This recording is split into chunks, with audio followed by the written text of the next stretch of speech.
Gold, trusted gold buyers. మీరు తాకట్టు పెట్టిన బంగారాన్ని విడిపించి ఈ రోజు ఉన్న మార్కెట్ ధరకు కొనబడను.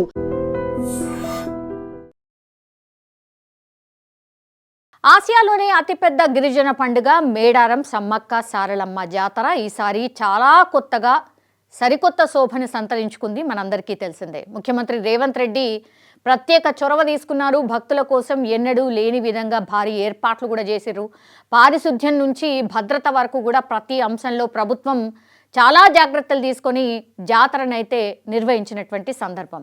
అయితే ఈ భక్తి పారవస్యం మధ్య ఒక ఆసక్తికర పరిణామం అయితే ఇప్పుడు సోషల్ మీడియాలో ఒక సెన్సేషన్ క్రియేట్ చేస్తోంది.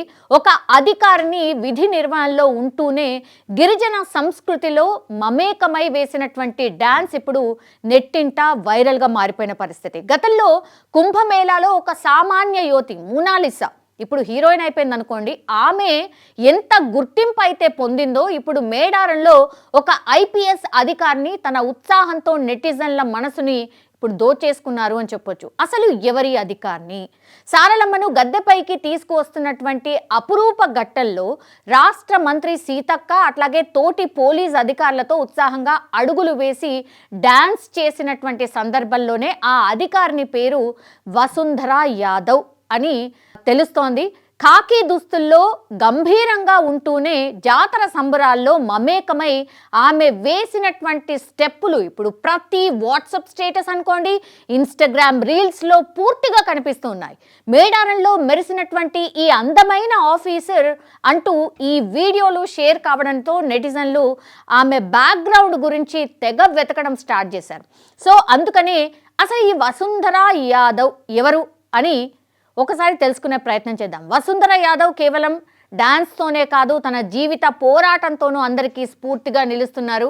ఉత్తరప్రదేశ్లోని ఆజంగఢ్కు చెందినటువంటి ఆమె కంప్యూటర్ సైన్స్లో ఇంజనీరింగ్ పూర్తి చేశారు. తండ్రి ఫరూబీ యాదవ్ కళ నెరవేర్చడం కోసం ఐపీఎస్ను లక్ష్యంగా చేసుకుంది. 5 సార్లు విఫలమైనా సరే పట్టు వదలకుండా 6వ ప్రయత్నంలో తన సత్తా చాటి 2023 బ్యాచ్ ఐపీఎస్ అధికారినిగా నిలిచారు. సో నాన్న కోరిక నెరవేర్చడమే నాకు అత్యంత సంతోషకరమైన విషయమని ఆమె గర్వంగా చెప్తున్నారు కూడా. సో యూపీ నుంచి తెలంగాణ క్యాడర్కు వసుంధర యాదవ్ 2023 ఐఏఎస్ బ్యాచ్కు చెందినటువంటి అజయ్ యాదవ్ను ఫిబ్రవరి 2025లో వివాహం కూడా చేసుకున్నారు. ఇది నాకు తెలిసి చాలామందికి అయ్యో అప్పుడే మ్యారేజ్ అయిపోయిందా అనుకొని ఉంటారు. అజయ్ యాదవ్ ప్రస్తుతం తెలంగాణలోని ఖమ్మం జిల్లాలోని కల్లూరు సబ్ కలెక్టర్గా ఆయన విధులు నిర్వహిస్తున్నారు. భర్త ఇక్కడే పనిచేస్తూ ఉండడంతో ఆమె కూడా ఉత్తరప్రదేశ్ నుంచి తెలంగాణ క్యాడర్కు బదిలీపై వచ్చారు.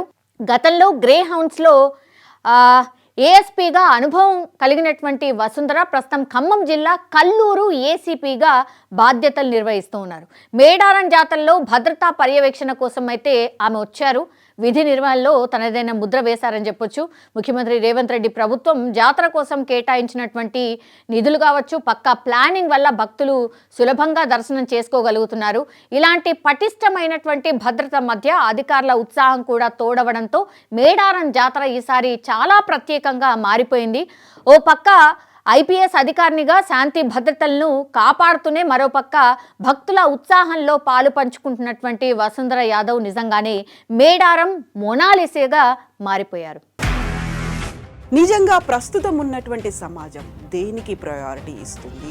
ఆర్థిక సంబంధాల చుట్టూ మాత్రమే తిరుగుతుంది. మళ్ళీ ఎన్నికలంగానే చాలా విరక్తి కలుగుతాను. మంచి అనిపిస్తుంది కదా, లేడీస్ కూడా ఛాలెంజింగ్ జాబ్స్ చేసినప్పుడు చాలా బాగుంటది. ట్రాఫిక్ అసిస్టెంట్స్ గా నియమించిన ట్రాన్స్జెండర్స్ అందరితో సాల్యూట్ చేయించుకుంటున్నారు. ఫుడ్ డెలివరీ ఇవ్వటానికి వెళ్ళినటువంటి డెలివరీ బాయ్ అనిల్ పై కళ్ళ ముందు